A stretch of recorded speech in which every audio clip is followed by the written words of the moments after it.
I don't know about you guys, but I have a ton of food in my freezers and my pantry that I need to get used up. And so I thought I would film some dinners as inspiration for you guys to maybe clean out your freezers as well. I know that I like to stock up on different meats and things when they are on sale. And so cooking from our freezers and our pantry is a great way to save money, especially now when grocery prices are skyrocketing. Today, I'm going to be making some barbecue chicken meatballs. We're also going to be doing some dinner on the grill, some grilled brats and salmon. We're doing breakfast for dinner. We are going to make some fish and chips, homemade lasagna, and then I also have a dessert as well, some homemade banana pudding. Lots of goodies in today's video. Let's get started.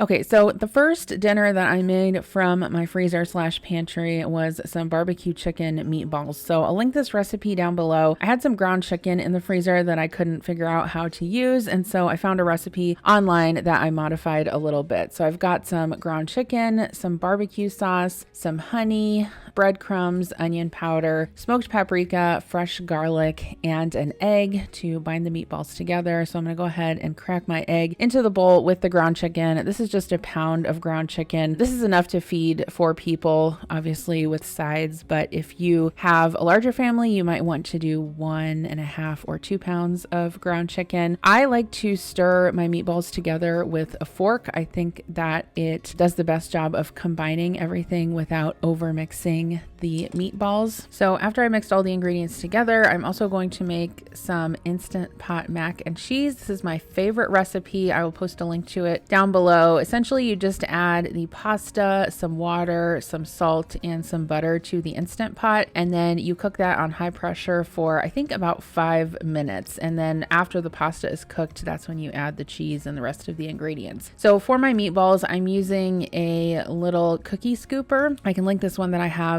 down below. This is very helpful in making meatballs because not only do you not get your hands sticky, but it also helps kind of keep them all the same size. I will say that it doesn't, roll them as uniformly as if you would do it with your hands, but I guess that's the trade-off for that. Ground chicken tends to be pretty lean, so I did add a little bit of oil to my skillet and just make sure that they brown on one side before you try and turn them over. You can see that some of mine were pretty fragile, but we're just going to work with it. It's all going to work out and it's all going to the same place anyway, right? So once the meatballs are mostly cooked all the way through, I went ahead and added my barbecue sauce, and I did mix that with a little bit of hot water just to kind of thin it out. And then I'm also going to drizzle some honey over the top. My traditional sauce for meatballs is barbecue and grape jelly, so this was a nice change. And then I'm also going to steam up some broccoli. This is the one you can steam right in the bag from Walmart. I love it. It is great. And then along with this, I'm also going to make a very simple cucumber salad. I can also link this recipe down below as well. This is a great sort of budget-friendly side, especially for summer. It's super simple. It has very minimal ingredients and everyone in my family loves it. Even my daughter, who is like the picky veggie eater, even she will eat this. So I'm just going to add some white wine vinegar, some sugar, and some salt to a bowl. And I will add some pepper as well. I went ahead and mixed that up with a fork and added my cucumbers, and then I'll just store that in the fridge until we're ready to eat. After your pasta is cooked in the Instant Pot, you just want to vent it, and then you add a little bit of Dijon mustard, and then you also add some evaporated milk and some half and half.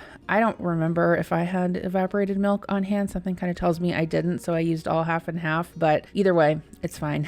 It'll work. And then you also add some freshly shredded cheddar cheese to the pot, and essentially you just stir that around on the keep warm function until everything melts together. And the great thing about making mac and cheese in the Instant Pot is that it does have that keep warm function, so you can kind of put the lid on and keep it warm while you are finishing the rest of your meal. Okay, so after my meatballs had simmered for about 20 minutes, this is what they look like. You could also serve these over like rice or noodles or mashed potatoes. Here are my cucumbers. So this is what we had for dinner on this night: barbecue chicken meatballs, our cucumber salad, Instant Pot mac and cheese, and broccoli. Super simple and delicious. Speaking of trying to save money on meals and groceries, we have all been in a situation at some point in our lives when we were a little tight on cash. Maybe you could only afford to put a few gallons of gas in your tank, or you got another save the date and you're wondering how you're going to afford a gift. I've definitely been there before, and that's where Dave can help. Thank you to Dave for sponsoring today's video. Dave is the banking app that can help you get up to $500 instantly with extra cash. That's more money to fill your tank, buy a wedding gift, or catch up on bills. You can finally tackle those expenses that have been stressing you out without any hangups. There's no interest and no credit check needed. Millions of people have already downloaded the Dave app to get the financial relief they need with extra cash. So if you are in a pinch and need some extra help, download Dave and think of it as a helping hand from future you. You can download Dave today at dave.com/Jen. That's dave.com/Jen. I will have a link in the description box below. Sign up for an extra cash account and get up to $500 instantly. For terms and conditions, go to dave.com/legal. Instant transfer fees apply. Banking provided by Evolve, member FDIC. Future you will thank you. Once again, the link is dave.com/Jen. The link will be in the description box below. All right, so for tonight's freezer clean out dinner, here's what we're having. Broccoli and cauliflower. This was obviously not in the freezer, but I need to use it up anyway. I took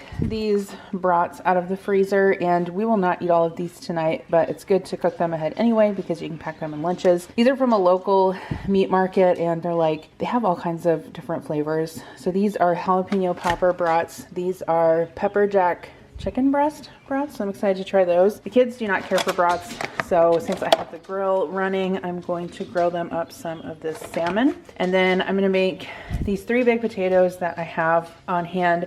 I get these from Hungry Root. If you wanna try Hungry Root, I have a $50 off coupon code. I'm not sponsored by them or anything. I just like getting their stuff for meal prep. But these microwave potatoes are actually very convenient. I would recommend them, especially when you're in a pinch and you don't have time to bake stuff in the oven. So I'm gonna peel the stickers off of these. And then I have some fruit in my fridge that I need to wash up and use. So these are some blackberries, and then I also have some pineapple. I do need to wash my veggies, so I'm gonna go ahead and do that in the salad spinner. This is actually like baby broccoli or broccolini, but it's fine. It's broccoli-ish, so we're gonna cook that. And then I'm gonna cut my cauliflower florets into just smaller pieces so that they steam up evenly. And if there's any brown spots on the cauliflower, that's like natural. That just happens while it sits in the fridge. It's not like it's super old or anything. Just trim that off. Just give it a little haircut, a little shave, if you will. Don't use a knife like this. Do as I do, not as I say. Use a cutting board.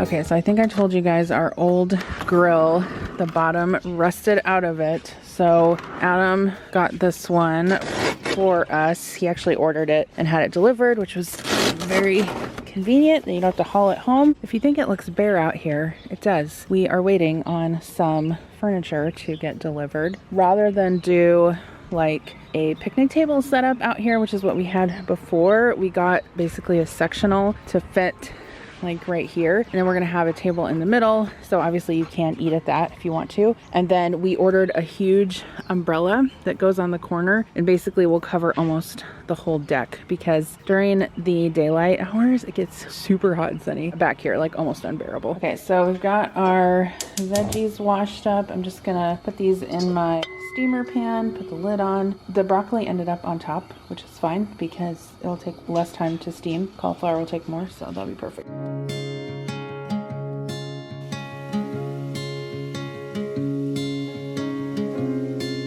Okay, so I'm just gonna cube this pineapple up into a bowl.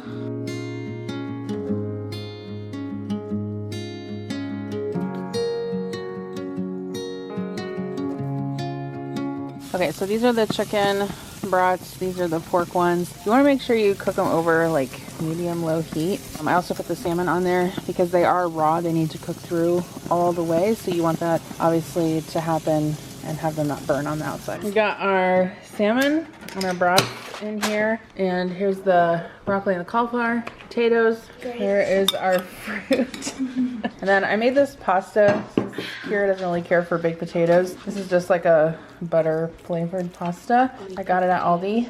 Anyway, it's just like, you know, a small serving of it.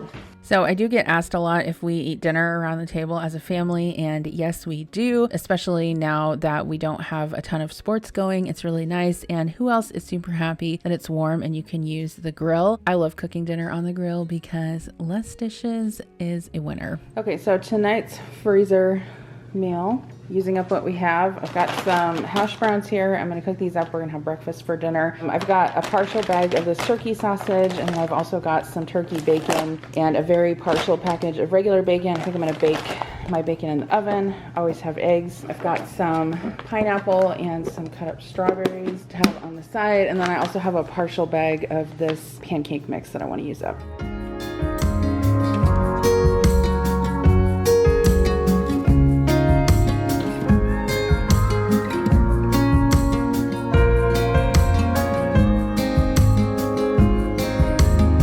Okay, so I'm gonna bake the bacon, which is what I do a lot of the time. I have never baked turkey bacon before, so this is gonna be an experiment. So may have to take it out a little bit sooner than the regular bacon, we'll see. Okay, and then I have some butter and olive oil in the skillet. I like to do a combination of both so the butter doesn't burn. And I'm gonna go ahead and cook the whole bag because we all love us some hash browns. Okay, so lately I've been seasoning my hash browns either with Lowry's seasoned salt or this Auntie No-No's everything seasoning. Both of these are really good, and it honestly tastes a little bit better than just using like regular salt and pepper. Okay, I'm gonna make my pancake batter. This is a complete pancake mix, but I always just add a little bit of vanilla just because I think it tastes good. This is the Birch Benders one. It's really good. I'm actually gonna put the sausage back in the freezer. I don't think we need it. I think we have enough bacon. It's gonna be fine.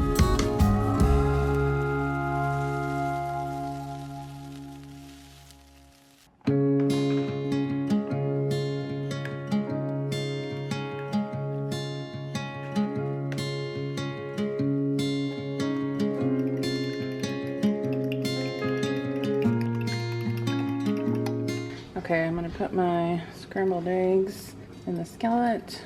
I went ahead and wiped the skillet out that my hash browns were cooked in, and I just put those in a pan right there to keep warm. I'm gonna cook the pancakes right here.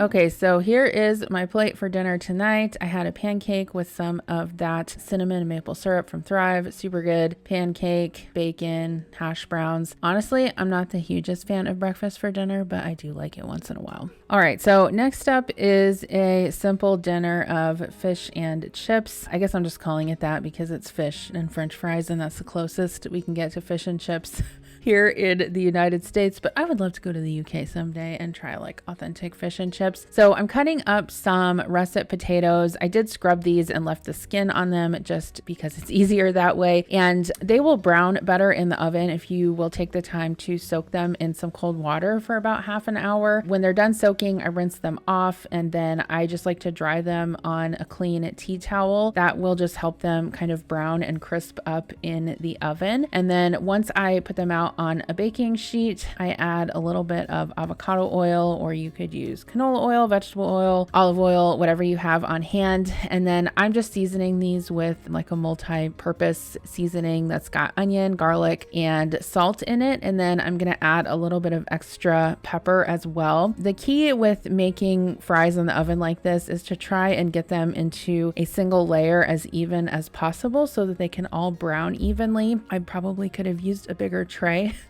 for this, but that's fine. This worked anyway. So I'm gonna go ahead and put these in the oven. I think I probably cooked them at 425 degrees for about 30 minutes. We are using some prepackaged frozen fish for tonight. It's a battered fish from Vandekamps. I like it. It's a shortcut. We all have to take shortcuts when we can, because especially if you are a super busy mom or working mom like me, you don't have time to be cooking from scratch every single night. And honestly, I I very much dislike some of the shaming that goes on online with people who use, convenience foods, because it's just a reality of our everyday lives. I mean, the 40-hour work week was not made for moms, and, that's a different story for a different time. But anyway, what I'm doing here is I am making some homemade tartar sauce, because I don't know about you guys, I cannot really stand jarred tartar sauce. I don't know what it is. I haven't really found one that's good. So I usually just make my own. I mix together mayo with chopped pickle, jalapeno. I put lemon juice in there, dill, salt, pepper, and just a tiny sprinkle of sugar. Basically, you can do it to taste however you like it. And then I put that in the fridge to chill. While that is chilling, I'm going to go ahead and cook my fish. I'm putting those on a sheet tray lined with foil. And then I also made some green beans. So this was our dinner tonight. Super quick and easy, but really delicious and simple. Fish with homemade tartar sauce and green beans and some baked fries. Okay, so next up, I had a couple of lasagnas to make for Lasagna Love. And normally when I do this, I just make extra meat sauce, marinara sauce, and then we have spaghetti for dinner. So I just wanted to show you guys kind of how I'm using up what I have in my freezer to make this lasagna. So for this lasagna, or the marinara sauce rather, I had some ground pork and some ground turkey in the freezer that I wanted to use up, along with a couple jars of marinara and some crushed tomatoes. So this is normally how I make my marinara sauce. I use whatever I have on hand, whether it's ground beef, ground pork, ground turkey. And then while it's kind of frying up in my big Dutch oven, I got this from Misen. I love it. It is fantastic. I highly recommend it. I'll link it down below, but I just use, whatever meats I have on hand. I make sure to put some fresh garlic in there. I typically don't add chopped onion when I'm making it for other people, because I know some people don't like that. So I season it with Italian seasoning, garlic powder, onion powder, salt, and pepper, and just get the meat nice and brown. And then once it's done cooking, I drain it if I need to, and then go ahead and add my tomatoes or my marinara sauce. For this, I added a can of crushed fire roasted tomatoes and 2 jars of spaghetti sauce that I had on hand. And then I'm just going to give that a good stir. And I like to simmer my marinara sauce over medium-low heat for about 20 to 30 minutes if I can. It helps make the meat a little bit more tender. And then of course, taste it. Make sure you add extra, salt, pepper, sprinkle of sugar, whatever you think it needs. For the ricotta mixture, I beat up some eggs. I added some ricotta cheese, some cottage cheese. I like to do a mixture of ricotta and cottage cheese for my lasagna, but you could just use one or the other if you want to. I do like the combination. And then I add some pepper. I typically don't add salt to this because I do add Parmesan cheese to it, and that's pretty salty. But then I also like to add some Italian seasoning as well, just to make sure obviously all of the layers of the lasagna are flavored. So since I'm making this for a family, by the way, if you are new here and you have not watched my videos before, I do volunteer for an organization called Lasagna Love. They are a nonprofit that helps feed families in need. So if you are wanting to be a lasagna chef, or if your family or you are in need of a home cooked meal, you can sign up on their website. I'll link it down below. It's very rewarding, and it's something that you can do if you like to cook. I love to cook, and so it's something I love doing for the people in my community. So I'm just layering all of these ingredients, obviously in a foil pan, since I'm going to be giving this away. So I typically start with some sauce in the bottom, and I'm using the Barilla no boil noodles. They work really well. I add the ricotta mixture over that, top it with some of the meat sauce, add some shredded mozzarella cheese, and then continue to layer. Do keep in mind that this lasagna will expand. So I probably did fill this a little bit too full. I maybe should have left off one of the layers, but also keep in mind that especially with no boil noodles, they soak up a lot of liquid. So you do kind of have to use a little bit more sauce than you think you would, because like I said, while they cook in the oven, they will soak up a lot of that extra sauce. Okay, once I get finished with all the layers, I cover it with aluminum foil before I bake it to make sure that none of the steam escapes. And this is what it looks like when it's done. You can see that this expanded to fit the pan, a huge pan of lasagna here. I garnished it with some dried parsley recipe, and that went to a family and I hope they enjoyed it. Okay, so next up we are going to make some banana pudding. Can you believe I've never made this before? I don't think I have. I'll link this recipe down below as well. It's super easy, and the reason I made this is because I had pudding mix and bananas and Nilla wafers and Cool Whip to use up. I had all of the ingredients, which is kind of weird since I didn't really plan that. But what I'm doing is I'm adding the banana pudding, and this is sugar-free banana pudding, which it's really good and you can't even really taste that it's sugar-free. I recommend it. I'm whisking that up with some cold milk in a bowl, and then I did add a couple of spoonfuls of sugar-free Cool Whip to this as well, and I'm just gonna whisk it around. That kind of helps give the pudding layer a little bit of extra fluffiness, if you will. And then making this is kind of like making lasagna. So you spread some pudding mix in the bottom, and then you layer some of the Nilla wafers for your next layer, and then basically you just keep layering with the Nilla wafers, and you slice a banana and you put that in there, and then you layer more of the pudding, more of the cookies, more of the bananas. Let me know if you guys make this a different way. I know that obviously you can cook the custard and make, you know, the pudding yourself homemade. I didn't do that because I had these boxes of pudding that I wanted to get used up. Some of you are probably going to ask me where this dish is from that says treat yourself. I don't know. My aunt got it for me. I think she got it from Cracker Barrel, but I'm not sure. So I finished up again with some more of the cookies and the bananas and the pudding, and then you top it with Cool Whip and then add some extra kind of like crushed up cookies and banana to the top, just like for a little garnish. And everyone loved this. Like, I wasn't quite sure if my kids were going to like it. I don't really know why, because they like bananas and they like pudding. I don't know. Maybe I was just thinking because of the cookies, like I wasn't sure if they would get super soggy in there or not, but no, everyone loved this. And like I said, if you are, you know, wanting a dessert that doesn't have a ton of sugar and calories in it, this would be a good choice because like I said, you can use the sugar-free pudding and it turns out great. So I put this in the fridge and we had it for dessert for the next couple of nights. Remember, if you are struggling to make ends meet, check out the link in the description box below for dave.com/Jen. Otherwise, thank you so much for watching today's video. I hope that you got some ideas out of it to clean out your own freezer and pantry. I will see you in my next video. Bye.